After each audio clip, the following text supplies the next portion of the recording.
into the knee. Another clue we can see is where the player grabs. It looks like Matthews is grabbing more at the knee than up in his thigh, and so we'll correlate that with potential injury sites here in a bit. If we look at our biodigital anatomy tool here, the number one injury I would be concerned about, especially if this knee impacted more above the level of the knee joint, would be a quad contusion. It would be extremely unusual to have something like a femur fracture or a tibia fracture from this.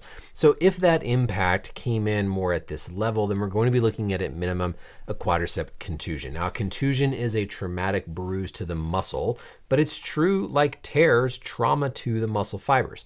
If we look straight on at our muscles of the quadricep, the first one superficial is going to be the rectus femoris.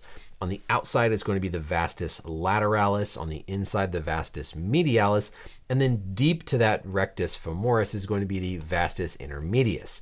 The rectus femoris actually crosses the hip joint. It comes off up at the pelvis, crosses the hip joint, as opposed to the medialis, intermedius, and lateralis. Both originate off of the femur and only cross the knee joint by way of the quadricep tendon, patella, patellar tendon. Interestingly,